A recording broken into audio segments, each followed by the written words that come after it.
दोस्तों, यह कहानी है अनीता की, जो गर्ल्स हॉस्टल में रहती है और वह अपने कॉलेज खत्म होते ही कॉल सेंटर जॉब ज्वाइन कर लेती है। अनीता की नौकरी का पहला दिन है और वह तैयार होकर कॉल सेंटर पहुंच जाती है, जहां उसके टीम के लीडर उसे काम की प्रक्रिया को समझाते हैं। अनीता कॉलेज में बहुत ही होनहार छात्रा थी, इसलिए उसे काम को समझने में कोई ज्यादा परेशानी नहीं हुई और वह पहले ही दिन से क्लाइंट कॉल अटेंड करने लगती है। अनीता के बात करने का तरीका इतना अच्छा रहता है कि वह पहले ही दिन कई ऑर्डर जनरेट कर देती है। यह देखकर अनीता के टीम लीडर बहुत खुश होता है और वहां काम करने वाले सभी कलीग्स के सामने प्रोत्साहित करता है। अनीता खुश हो जाती है और कई दिन बीतने के बाद अनीता को भी यह काम अच्छा लगने लगता है। अनीता अपने काम से इतना प्यार करने लगती है कि उसे कई बार अपनी टाइमिंग का पता ही नहीं चलता। कई दिन ऐसे ही चलते रहते हैं। एक दिन अनीता के टीम लीडर उसे नाइट शिफ्ट करने के लिए कहता है, लेकिन अनीता रात में काम करने को मना कर देती है। दरअसल कॉल सेंटर की रात को काम करने वाले स्टाफ में कमी आ जाती है, जिसकी वजह से अनीता को अप्रोच किया जाता है। काम की मजबूरी के चलते अनीता हाँ कर देती है और अगली रात 8 बजे से कॉल सेंटर पहुंच जाती है। अनीता जैसे ही अपना हेडफोन लगाती है, लेकिन वह इस कॉल को नजरअंदाज कर देती है। उसे लगता है यह जरूर किसी की शरारत है और वह रात की शिफ्ट खत्म करके सुबह अपने हॉस्टल पहुंच जाती है। हॉस्टल में अनीता खाना खाते वक्त टीवी देख रही होती है।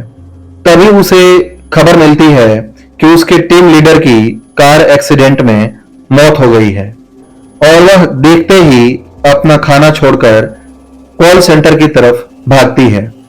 वहां उसे पता चलता है कि उसके टीम लीडर नाइट शिफ्ट खत्म करके अपने घर जा रहे थे और रास्ते में ही उनका एक्सीडेंट हो गया और उनकी मौत हो गई।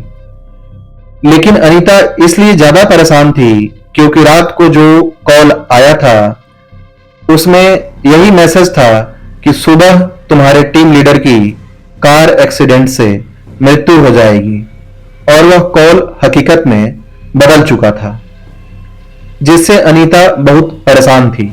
वह सभी स्टाफ को यह बात बताना चाहती थी, लेकिन उसे अच्छे से पता था कि कोई भी उसकी बात का यकीन नहीं करेगा। अनीता पता करना चाहती थी कि वह कॉल किसने किया था, इसलिए वह अपने एडमिनिस्ट्रेशन में जाकर कॉल डिटेल पता करती है। लेकिन जिस समय अनीता को कॉल आया था उस समय का कोई भी रिकॉर्ड मौजूद नहीं होता। इसका मतलब उस समय किसी भी क्लाइंट का कॉल नहीं आया था। अनीता इस बात पर यकीन ही नहीं कर पा रही थी कि उस कॉल की वजह से ही उसके टीम लीडर की मौत हुई है और वह परेशान होकर अपने हॉस्टल वापस लौट जाती है। अगले दिन अपनी नाइट शिफ्ट के लिए अनीता तैयार होती है और कॉल सेंटर पहुंच जाती है। यहां उसके सहकर्मी पहले से ही काम कर रहे होते हैं और टीम लीडर के स्थान पर एक नए व्यक्ति को नियुक्त किया गया था। अनीता जाते ही नए टीम लीडर से परिचय करती है और उसके बाद क्लाइंट कॉल अटेंड करने में लग जाती है। अचानक रात 12 बजे फिर उसे उसी तरह का एक और कॉल आता है और उसमें यह बताया जाता है कि आज रात 2 बजे कॉल सेंटर के सर्वर रूम में आग लग जाएगी, जिससे कॉल सेंटर का सारा क्लाइंट डेटा बर्बाद हो जाएगा और इससे कंपनी को बहुत नुकसान होगा। लेकिन अनीता इस बार इस बात को हल्के में नहीं लेती और अपने नए टीम लीडर से जाकर सारी बात बता देती है। इसके बाद टीम लीडर अनीता की बात पर भरोसा करते हुए सर्वर रूम का परीक्षण करता है, लेकिन वहां किसी तरीके की तकनीकी खराबी नहीं होती। टीम लीडर अनीता से कहता है, यहां सब कुछ ठीक है, दुर्घटना होने का तो सवाल ही पैदा नहीं होता। जरूर तुम्हें फर्जी कॉल आया होगा, तुम अपने काम में लग जाओ। इन सब बातों पर ध्यान मत दो। कॉल सेंटर में स्पैम कॉल आना आम बात है।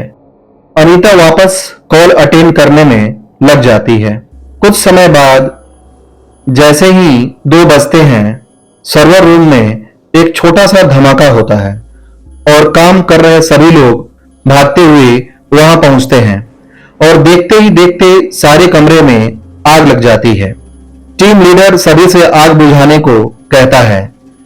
तभी वहां रखे हुए पानी के कंटेनर से सभी आग बुझाने में कामयाब हो जाते हैं, लेकिन सर्वर रूम जलकर खाक हो जाता है और सारा डेटा जल जाता है।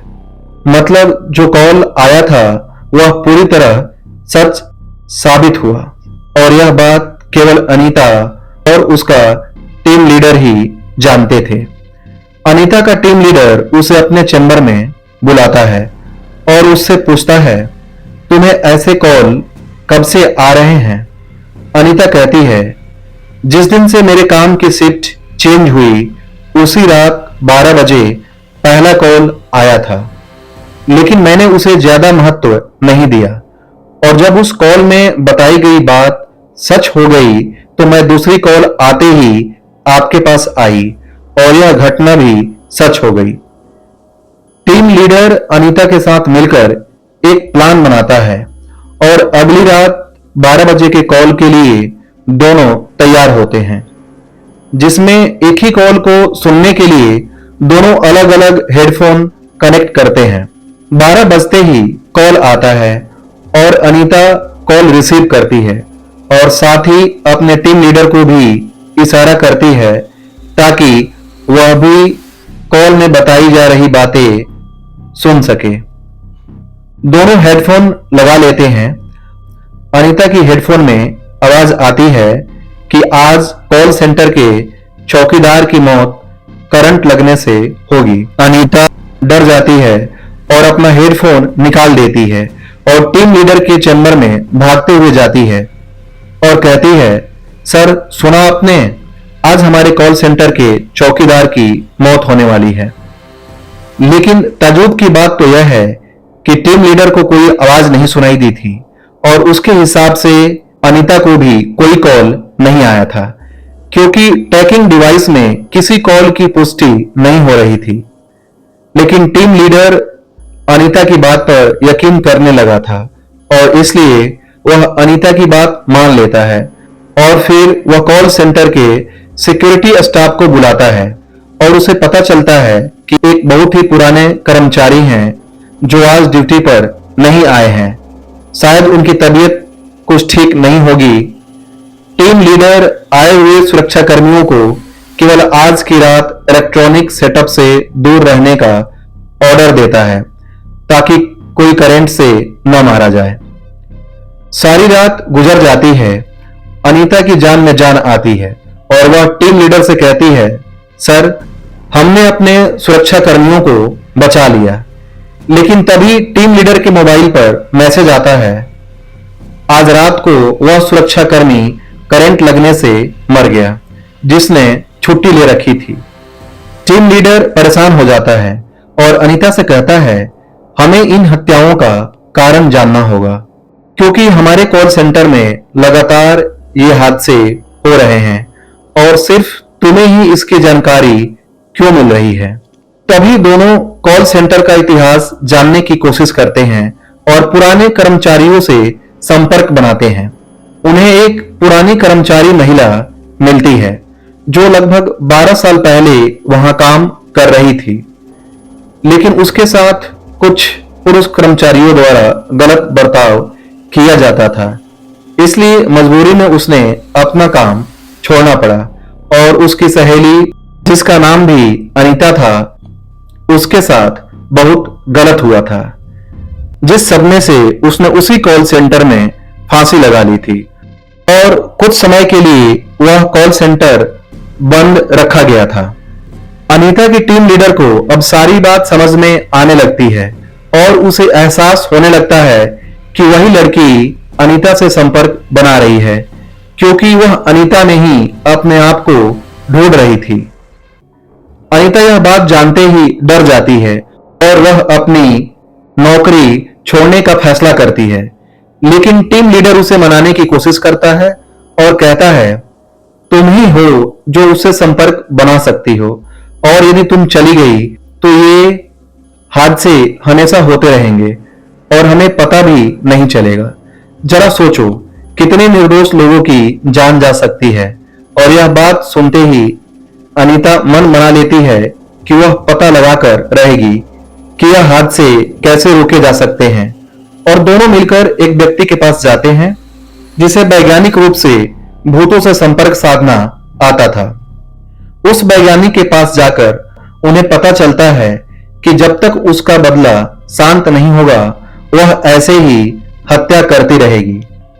वैज्ञानिक कहता है, यदि हम उसकी आत्मा का संपर्क कॉल सेंटर से अलग करने में कामयाब हो जाएं, तो हादसे रोके जा सकते हैं, लेकिन इसके लिए अनीता की जान को खतरा हो सकता है, क्योंकि उस वक्त अनीता को अकेले ही कॉल सेंटर में रहना होगा और जैसे ही वह अनीता से संपर्क करेगी और उसे अनीता के शरीर के अंदर रखते हुए कॉल सेंटर से बाहर निकालकर किसी दूसरे स्थान में उसे आजाद कर देंगे, जिसके लिए उससे जुड़ी पहले की कोई पुरानी वस्तु ही जरिया बन सकती है।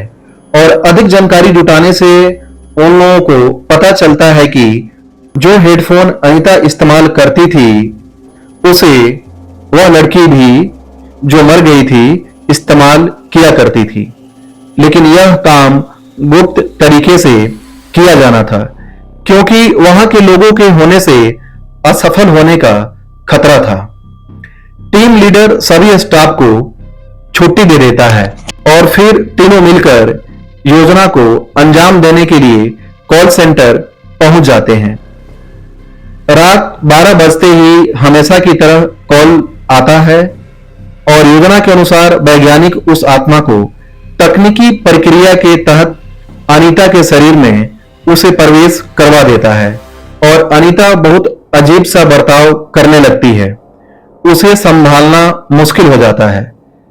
तभी दोनों अनीता को रस्सी के सहारे बांधकर कार तक ले जाते हैं और एक सुनसान जगह पर उसे आजाद करने की तकनीकी प्रक्रिया करते हैं। कुछ ही घंटों बाद अनीता को होश आ जाता है।